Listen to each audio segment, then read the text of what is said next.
Hey up everyone, welcome back.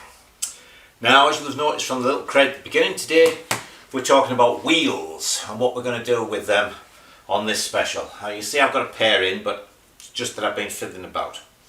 So okay, wheels. Well, one of the things I've always felt is that although bike engineers may make things fiddly for we poor mechanics, they basically know what they're doing when they design the thing to work as it should do. And then what with factory test riders, the finished product generally does what it's supposed to. And one of the things we want from the Commando is the road holding and the handling. Two different things, by the way. So when it comes to wheels, the first thing about the Commando was it had 19-inch front and rear, and same size tyres as well. In fact, hold on, hold that thought.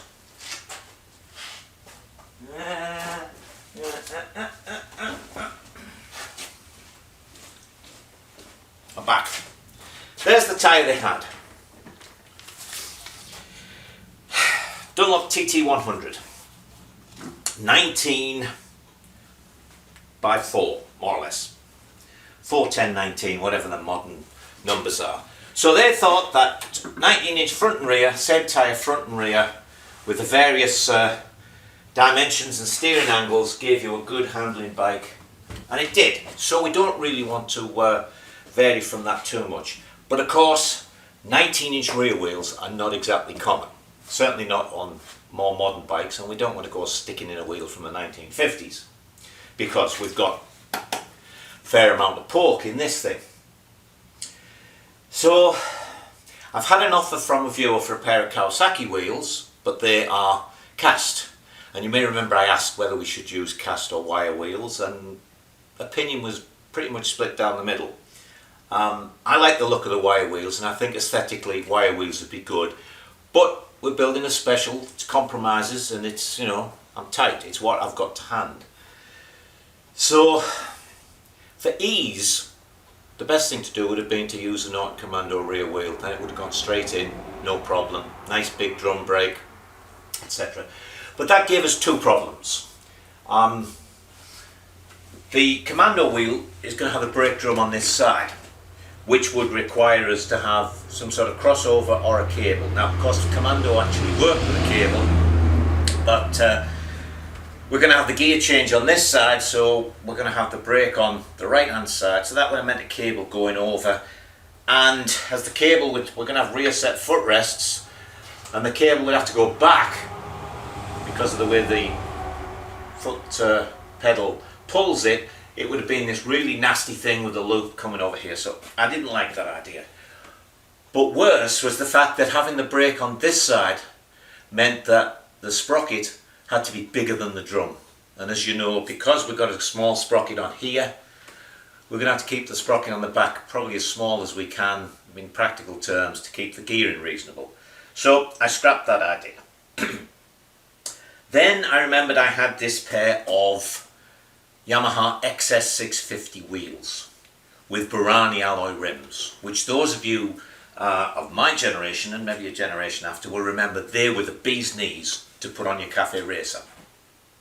In fact, I wanted to put them on my extremely exotic Villiers 90 engined Tiger Cub, but as one rim was probably worth more than the entire bike, and I was only earning £12 a week as a lab assistant at ICI, it never happened.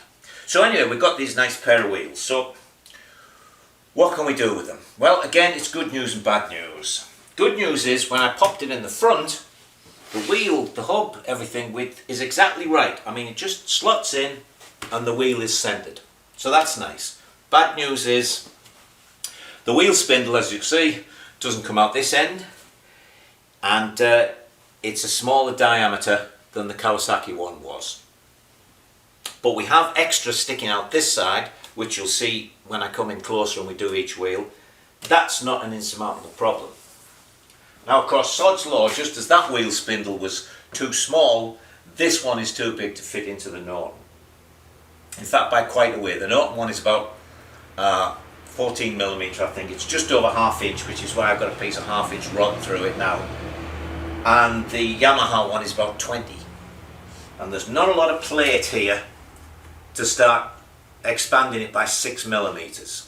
If I did, I think I'd do it at the top and put an extra piece of plate in here, but we'll come to that later. So what we're going to do today is we're going to make up the bits and pieces and do the machining to fit these two wheels. Now, this will work either as being a temporary measure so that we can see how everything goes, you know, how the wheels fit in, because I have this nice cross-braced mudguard, which is the one that goes in here, that way. So we can see how things will fit, same with things at the back, we can get some idea of chain line, all the rest of it. And then if we decide to use these wheels, we've already made the bits and pieces and they can go straight in. So let me bring you around first of all, and we'll begin with the front wheel. The wheel is slightly cocked at the moment because, as I said, the spindle is too small, so it's not in there exactly straight. But as you can see, there's the centre line. If I had,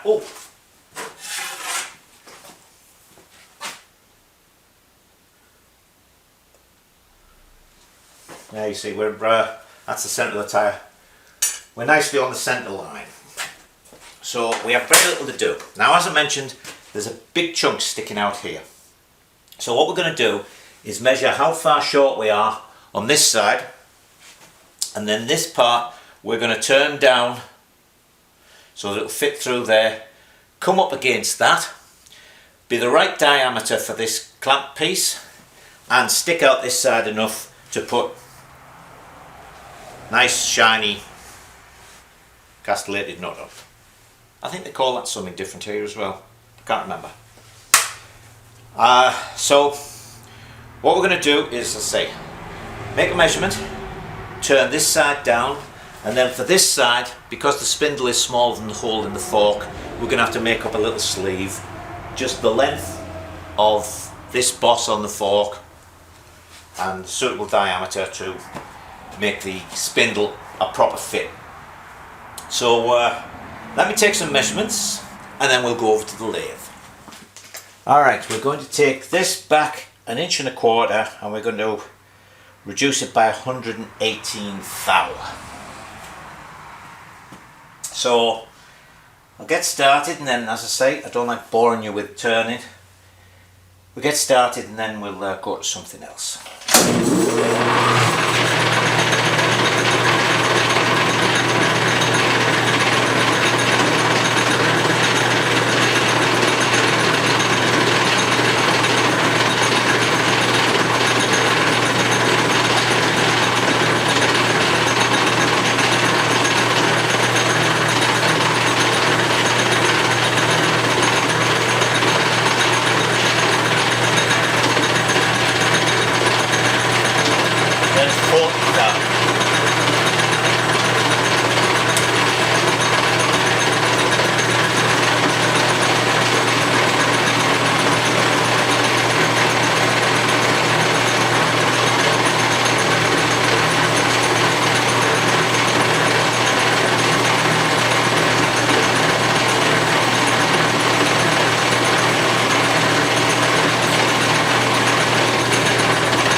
Let's just check that.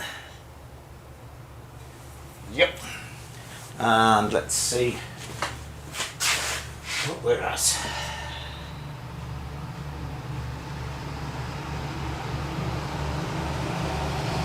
Be about 8:23. Excuse my back.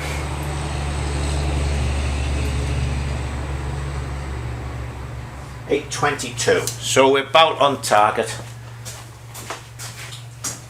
Let me plunge you into Stygian darkness. When you come back, things will be finished. So, who's a silly boy then? Always measure.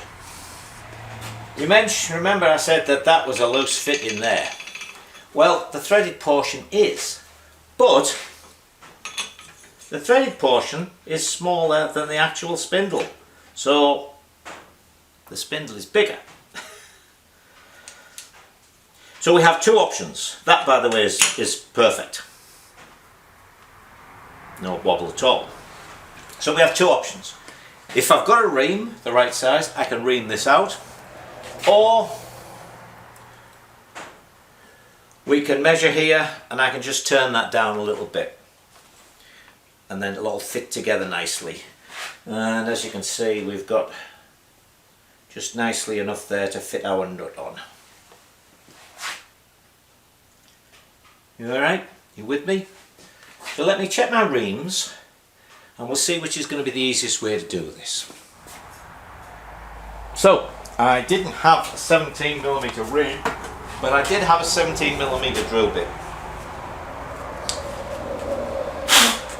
I also at the moment don't have a compressor because it blew the little gasket and it wasn't going any more than 60 psi. So let's see what happens now. That goes there, that goes there, goes there, that goes there. Voila, as the phrase goes. And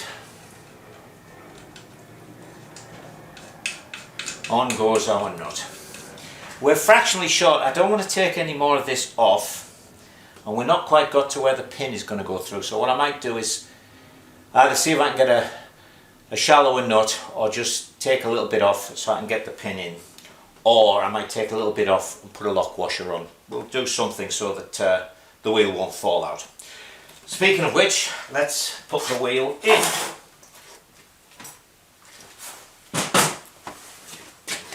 Dang.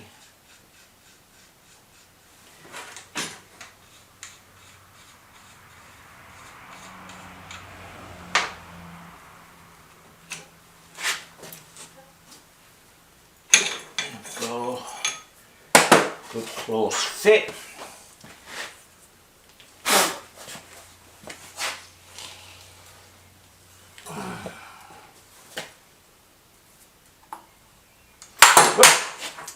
That's the speedometer drive.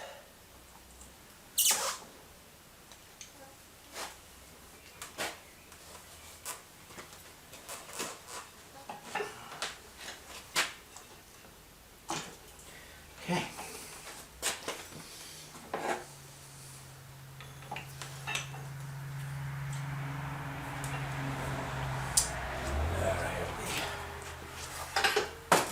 Lift this up a little at the front.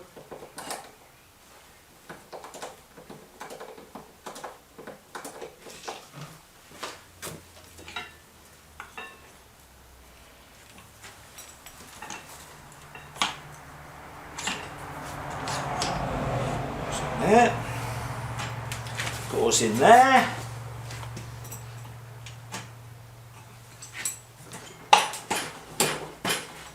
Goes in there.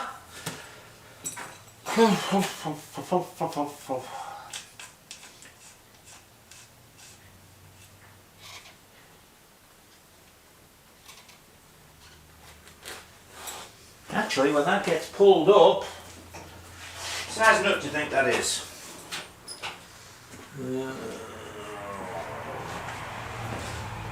20, something like that. Bigger than 20. Yeah, 22. Pretty standard size for wheel nuts. There you go, look at that. Oh, yes. Fraction more and I can get the pin in. Excellent. Now then, let me zoom you back a little bit. Zoom, zoom, zoom.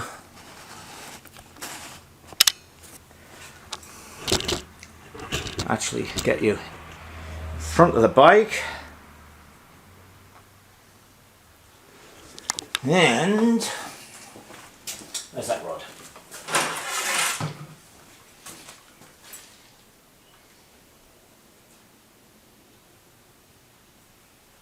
That is on the line. Catching on the thing there.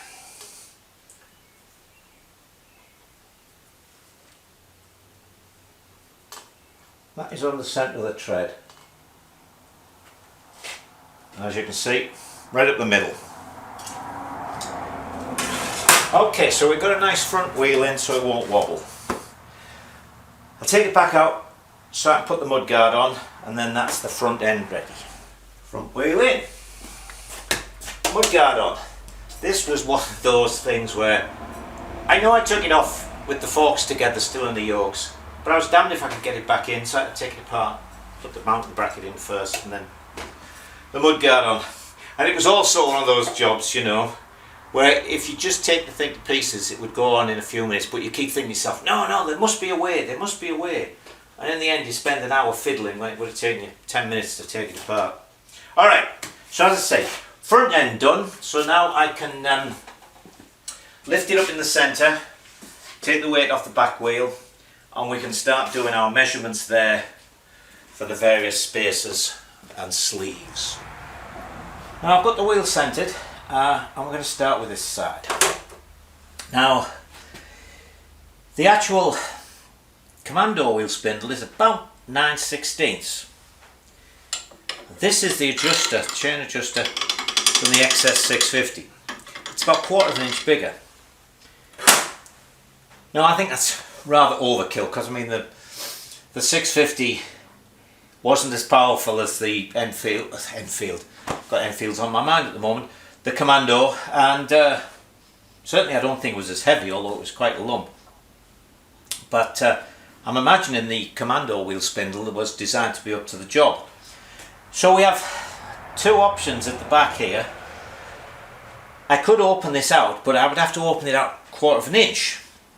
I think I mentioned this earlier, but so if I decide to go that route, seeing as all the force is in an upward motion, because the weight of the bike is down that way on the spindle, what I would do would be to cut a piece to fit into here, weld it all in to make this more massive, shall we say, and then mill it out of the top, and then that doesn't alter the size of that bottom piece. But for now, what we'll do is we'll just make an alloy spacer to get into there, and also to act as a sleeve into the bearing, so that we can get this wheel in nice and tight.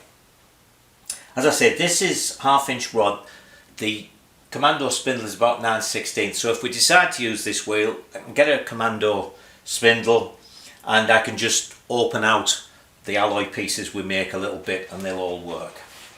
Now I'm assuming there's a little cover goes on there, but first thing I want to know is how big the inner race is. So let me measure that. Okay. And you'll notice, Steam Shop Dave, that I'm doing it with calipers and a rule. 1 3/8. Okay. Then we need to know, where's my thin one gone? There it is.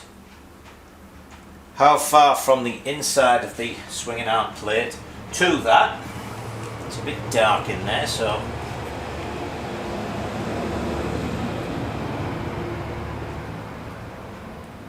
and that's 1 1/4. Okay. Then, so it's going to be 1 3/8 for 1 1/4, and then it's going to go down to be the size, the inner diameter of that bearing for the length of the bearing, and 1/2 inch hole through the middle. So, where is it?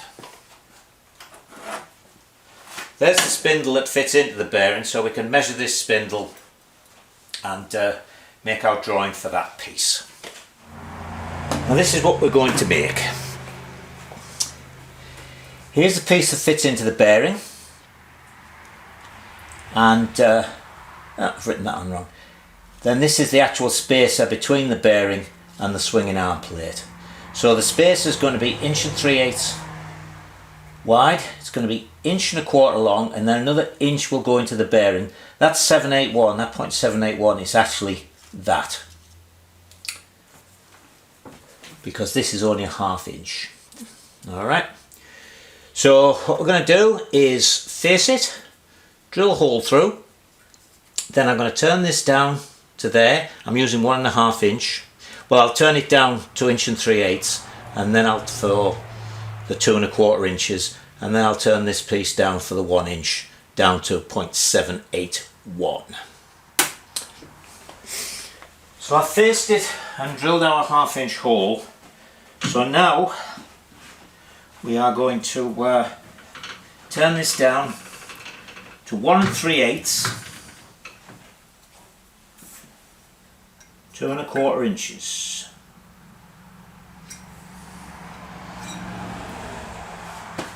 Might actually need to bring that out a little bit. Give us a little bit more tool clearance.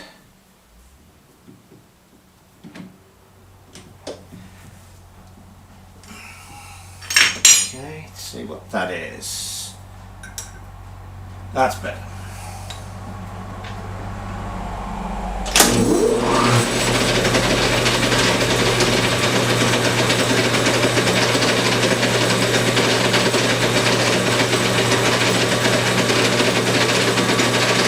Right, so this is 1.5. We want to take it down to 1.375. So that's 125 without take off.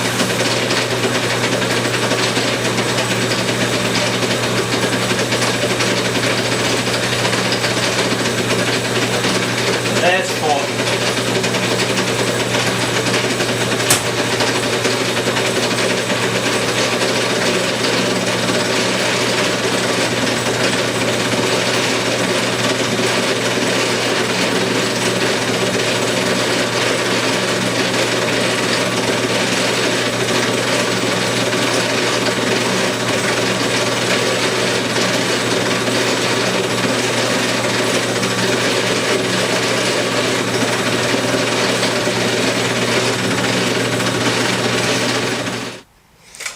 Now we've turned down the main part, so I'm going to turn down the piece that goes into the bearing, and the little red light on the battery is flashing, so let's jump ahead.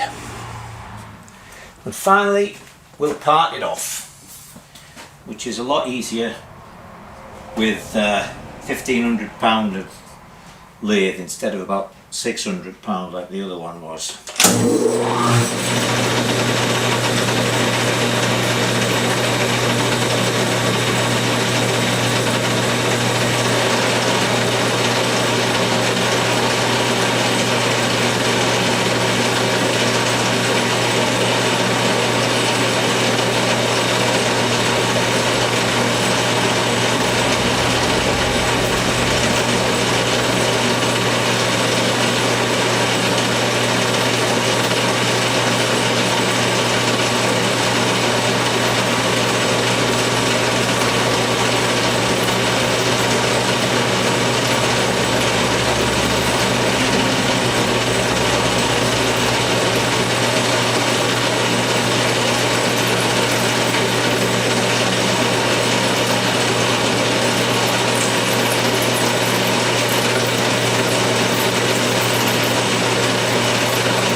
remains now is to go and try it on the wheel. Alright, we're about running on fumes with the battery. Let's see how much we can get. So that's going to go into the bearing, like so. And then, hopefully, will that go in there? Yes, it will. You never know, you know. You make things and then, good God, you think to yourself, it's miles out.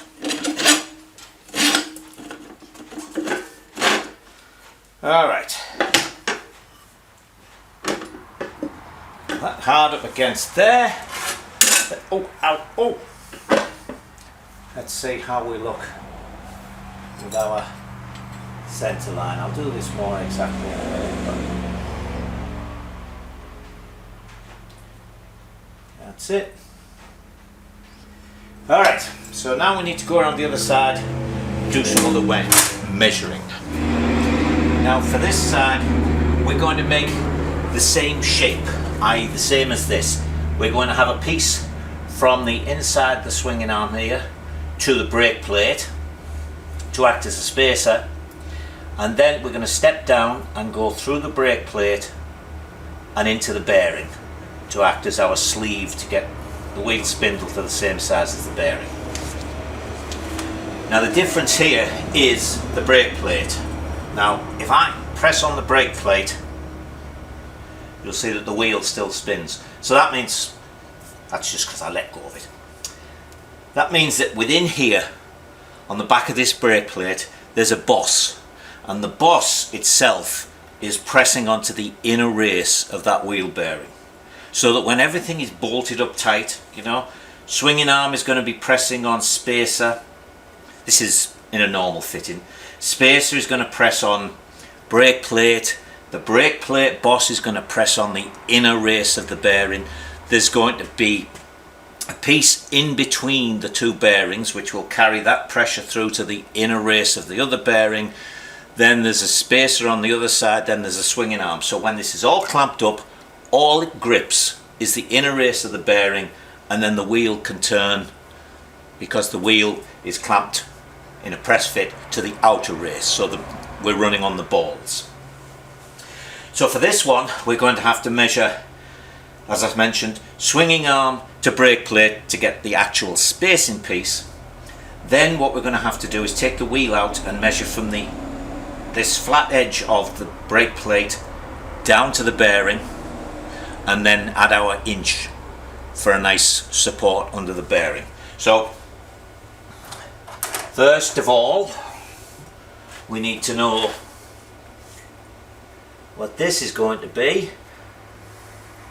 Now as this is on a little cocked on the half-inch rod, we'll measure that there at the top, which is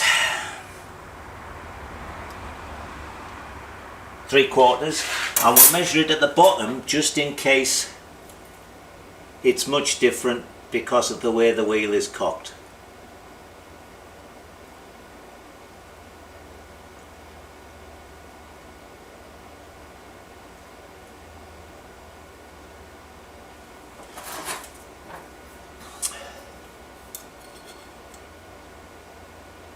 And that is measuring a fraction over 3/4. I mean, maybe a 32nd or a 64th, something like that. So it isn't very much out of the vertical plane. Our other spacing piece and what have you is holding it pretty well. So we're going to be 3/4 of an inch from here to there. So the next thing is to take the wheel out.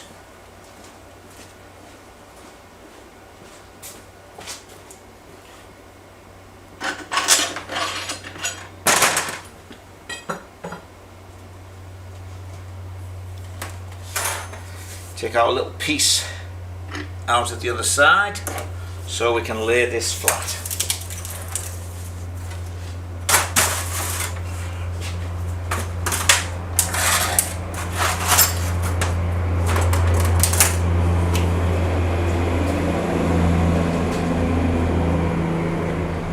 So we to measure from here. Let me see that you're still...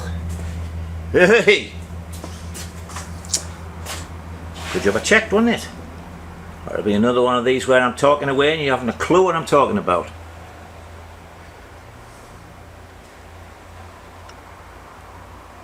There you go. So what we're going to measure is from there to the bearing race. And in there you can see that this actually comes through a little bit further. Can you see that? There's my magic light stick. You can see the way it's cast in there, and there's actually a piece sticking out there, and that's what rests against the bearing. Because it's not so much a boss sticking out from the brake plate, as you'll notice this sticks up beyond the edge of here. So that's bringing it up to get this connection all the way through on the inner race. So how do we measure to a hole? Well, as always, you need very technical equipment. You need a piece of tape which you put in. You could use a little bit of cardboard. Basically it goes in and sticks onto the bearing race. Now we put that back in, and now we have something to actually touch against. And of course this isn't exactly vital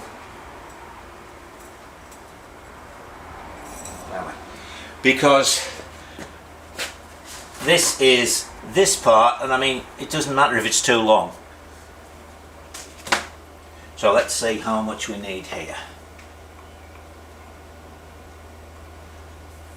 We need 1.5. So we've got 3/4 to here, 1.5 to the bearing, and 1 through the bearing. So that's 2.5, 3¼ inches. So let's go at the lathe. I didn't bore you with the turning. There's the new longer piece. So we put our brake plate in.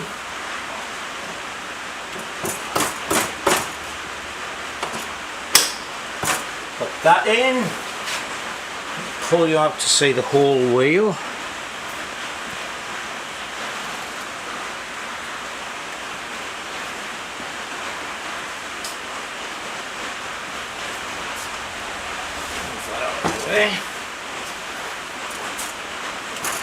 Now then, put our other piece in this side.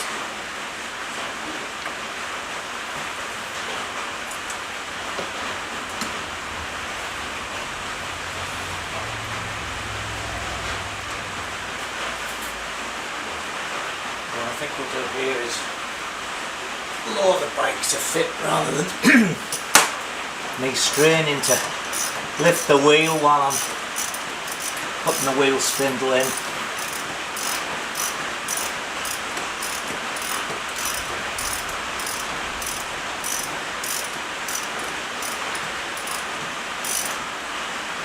That's about that.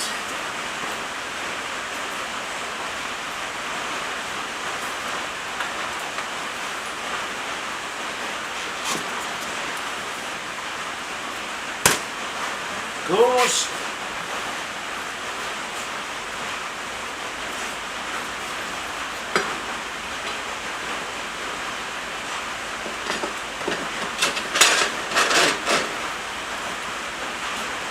There, with a nut on each side. That'll be nice and tight. Alright, so that's the wheels in. We'll come back to these when we're doing chain line, front brake, stuff like that. But for the time being, we can actually take the weight off the jack completely. So now it'll sit on its wheels. Let me bring you up a little bit. There you go. So there we are. Let's say a couple of nuts on, clamp that up. Oh, there is one other thing to do. Hold on a second. Now, here's the last thing we're going to do. And in fact, I had to jump in the pick up and run off downtown to get a piece of wood. So, last thing, we want to check that actually we've got the wheels in right. We know the front end's right. We can check that from here up and onto the steering head. So what we want to know is we've got the back wheel in right and it's in line. This also of course is the check for bent frames and forks and things like that. Now there's a few things to mention on this. First of all, if this was an ordinary Norton Commando, the wheels and tyres would be the same size. So a straight edge laid along here would touch at all 4 points. There, here and here. But we're not. We've got a slimmer front tyre here than a rear tyre. So you've got to take that into account. So what you need to do is to measure the width of the tyres front and rear. And do measure it. Don't just say, oh, this is a 4-inch, that's a 3 1/4. You want to be measuring the width. Let me show you on the front, it's probably easier. At the very widest part. Because don't forget the tyres will have deformed slightly. It depends on how they're inflated and all the rest of it. And they're not going to be exactly what it says on the side of the tyre. So you measure the front and rear at the widest point. In this case it's 4.5 inches at the back and 3.5 inches at the front. So that's an inch difference. But remember, we're not talking about total width, we're talking about the distance from the centre line, because we're trying to get these two wheels on the same centre line. So the front wheel, if it's 3.5, is 1 3/4 from the centre line to the edge, and the rear wheel is 2 1/4. So that's a 1/2 inch. So we've got that 1/2 inch on either side. So that's the first thing to bear in mind. Okay. Second thing to bear in mind when you're measuring this is, these are old wheels and old tyres. They're not going to be exact. They're not going to be perfectly straight, etc. So when we put our straight edge on, don't be using a pair of calipers. You're looking to see that they're basically right. So as I say, I had to run out and get a piece of wood. Now, if you're going to use wood, it's best to get a wide-ish piece because it's less likely to have any curve in it along the edge. Now you'll see in some of the older workshop manuals that they'll use a piece of string for this. If you use a piece of string, what you want to do is tie it to a spoke and bring it round the other side so it's on this edge, and then of course you pull it out and you stretch it, and you want it to touch both edges at the back, and that, believe me, it's another one of these things in manuals, you know, where they just say, just do this. I've never been able to do it. And once you've pulled it across at the front, if you pull it in a little bit after it touches this edge, 5 feet, well 4 feet further away, you could be 1/2 inch out.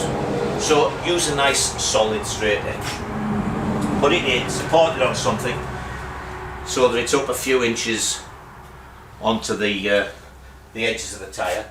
Make sure it's touching both ones there, and then you come along here, and what we're looking for is not only our 1/2 inch or thereabouts, but that it's the same distance here and here, and that'll mean the wheels are the same. So let's see what we've got. We've got a smidge under 1/2 inch there.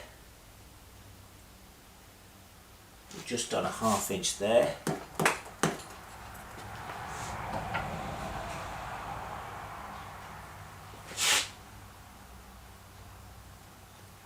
Okay, we've got 1/2 inch each side.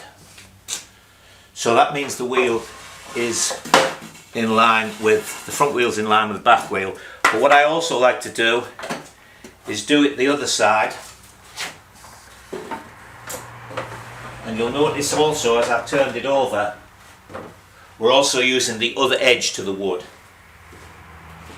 So we're trying to take out any slight variations in the piece of wood.